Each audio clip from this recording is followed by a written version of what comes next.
நம் தேவனாகிய இயேசு கிறிஸ்துவினால் உங்களுக்கு கிருபையும் சமாதானமும் சந்தோஷமும் உண்டாவதாக.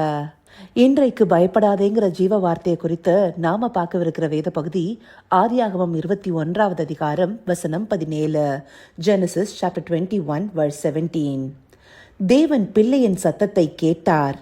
தேவதூதன் வானத்திலிருந்து ஆகாரை கூப்பிட்டு, ஆகாரே, உனக்கு என்ன சம்பவித்தது? பயப்படாதே, பிள்ளை இருக்கும் இடத்தில் தேவன் அவன் சத்தத்தை கேட்டார். இந்த வசனத்துடைய பின்னணியை முதலாவதாக பார்க்கலாம்.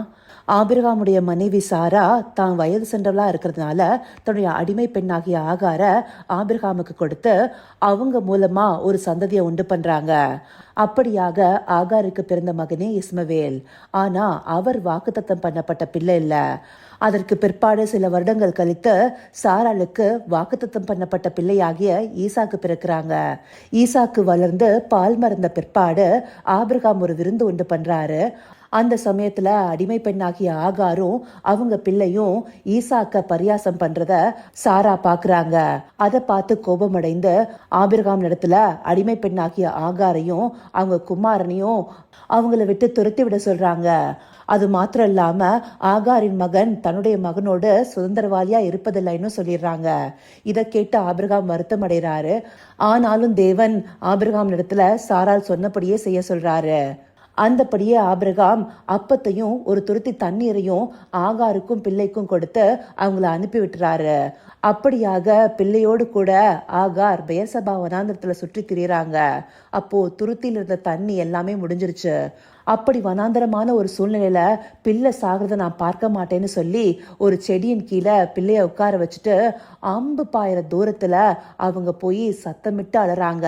இதை நாம பார்த்த பிரதான வசனத்திற்கு முன்பாக இருக்க 16வது வசனத்துல பார்த்தோம்னா, பிள்ளை சாகிறதை நான் பார்க்க மாட்டேன் என்று எதிராக அம்பு பாயும் தூரத்திலே போய் உட்கார்ந்து சத்தமிட்டு அழுதாள். அம்பு பாயும் தூரம்னு சொல்லும் போது அது ஒரு நீண்ட இடைவெளியை காண்பிக்குது. பிள்ளை அழுகிறத கூட தன்னால கேட்க முடியாத தூரத்துல ஆகார் போய் உட்கார்ந்து சத்தமிட்டு அழுகிறாங்க. அந்த சமயத்துலதான் பிள்ளையினுடைய அழுகுரல தேவன் கேட்கிறாரு. அந்த சமயத்துலதான் தேவ தூதன் வானத்திலிருந்து ஆகாரை கூப்பிட்டு, ஆகாரே, உனக்கு என்ன சம்பவித்தது? பயப்படாதேன்னு சொல்றாரு. தேவ தூதன் ஆகார கூப்பிட்டு விசாரிக்கிறார்னா அது தேவ கட்டளையின் பேர்லயே இருக்கும். அது மாத்திரம் இல்லாம உனக்கு என்ன சம்பவித்ததுன்னு கேட்கிறாரு. ஒருத்தவங்க அழும்போது உனக்கு என்ன ஆச்சுன்னு விசாரிக்கிறதுக்கு யாராவது இருக்கிறது மிகப்பெரிய ஆறுதலா இருக்கும். அப்படியான ஆறுதல தேவன் அடிமை பெண்ணாகிய ஆகாருக்கு தூதன் மூலமா வெளிப்படுத்துறாரு. அந்த இடத்துல ஆகார் தேவனை நோக்கி கூப்பிடல. ஆனாலும் தேவன் நொறுங்குண்ட ஆகாருடைய இருதயத்தை பார்த்து தேவ தூதன் அனுப்பி விசாரிக்க செய்யறாரு.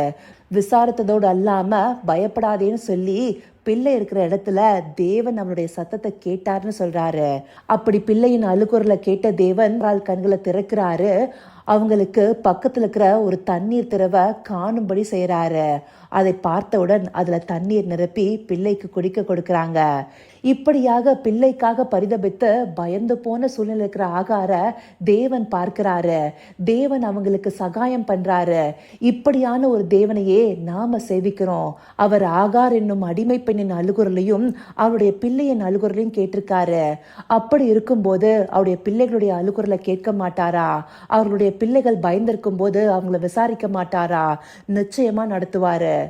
தேவன் நொறுங்கொண்டதும் நறுங்கொண்டதுமான இருதயத்தை புறக்கண் யாருன்னு சொல்லி சங்கீதம் 51வது அதிகாரம் 17வது வசனத்துல தாவீது ராஜா சொல்றாரு.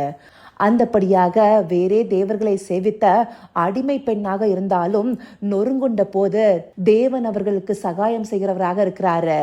அப்படி இருக்கும்போது தன்னுடைய பிள்ளைகள் நொறுங்குண்டு பயந்து போய் காணப்படும் போது தேவன் எவ்வளவாக சகாயம் செய்வாரு. தம்முடைய பிள்ளைகள் பரிதவிக்கிறத பார்த்துட்டு ஒரு நாளும் தேவன் சும்மா இருக்க மாட்டாரு.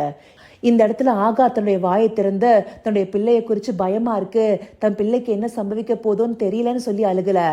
ஆனாலும் தேவன் அவங்களுடைய பயத்தை அறிந்திருக்கிறாரு. அதே போலதான் தேவன் தன்னுடைய பிள்ளைகள் பயமா இருக்குன்னு வாய்விட்டு சொல்லலனாலும் அவங்களுடைய உணர்வுகளை அறிந்து கொண்டு அவங்கள விசாரிக்கிறவரா இருப்பாரு. அவங்களுக்கு சகாயம் செய்பவரா இருப்பாரு. இத்தனை அன்பான தெய்வத்திற்கு நாம எத்தனை உண்மையுள்ளவர்களாக இருக்கணும். ஆனா நாம அந்தபடி இருக்கிறோமா? அதை நாம நிதானிச்சு பார்க்கணும். நாம வாயை திறந்து பயமா இருக்குன்னு சொல்லனாலும் தேவன் நம்முடைய மனநிலையை அறிந்தவராக நமக்கேற்ற ஆறுதலை அனுப்பி நம்முடைய சூழ்நிலையை மாற்றுகிறவரா இருக்கிறாரு. ஆகாருக்கு தண்ணீர் துறவை காண்பிச்சது போல நமக்கான துறவை காண்பிப்பாரு. அப்படியாக நாம பயப்படுகிற நேரத்துல தேவன் தாமே நம்மை விசாரிப்பாருங்கிறத இந்த பகுதிகள் மூலமா நமக்கு காண்பிச்சிருக்காரு. இதை அறிந்து கொண்டு நாம பயப்படுகிற வேளையில நம்மை தனியே விடாம நம்மை விசாரிக்கிற நல்ல தேவனை நோக்கி பார்ப்போமா? கர்த்தாவே, தேவாதி தேவனே, உமக்கே இந்த வேலையில நன்றி செலுத்துகிறோம் ராஜா. அப்பா, நாங்க பயப்படுகிற வேலையில நாங்க உம்மை நோக்கி கூப்பிடலனாலும் தேவரீர் அறிந்து கொண்டு எங்களை விசாரிக்கிறவரா இருக்கிறீங்கிறத இந்த பகுதிகள் மூலமா எங்களுக்கு காண்பிச்சிருக்கீங்க தகப்பனே. நீர் எத்தனை நல்ல தெய்வமாய் எங்களை வழிநடத்துகிறவராய் எங்கள் மீது கண்ணோக்கமா இருப்பதற்காக உமக்கு நன்றி செலுத்துகிறோம் ராஜா. ஆம் தகப்பனே, நாங்க பயந்து கலங்கி நிற்கிற வேலைகள் எல்லாம் தேவரீர் எங்களை விசாரிப்பவராகவும் எங்களுக்கு சகாயம் செய்பவராகவும் இருக்கிறீங்க ராஜா. அப்படியான தேவனுக்கு எந்த நாளும் உண்மையா இருக்கிற நல்ல நவமான இருதயத்தை தேவரீர் எங்களுக்கு தந்தர்லுங்கப்பா. அப்படியே நீங்க அருளி செய்ய போகிற கிருபைக்காய் நன்றி. சகலவித துதி மகிமை கனம் யாவும் ஒருவருக்கே செலுத்துகிறோம். இயேசு கிறிஸ்துவின் மூலமாய் வேண்டிக் கொள்கிறேன் பிதாவே. ஆமேன், ஆமேன்.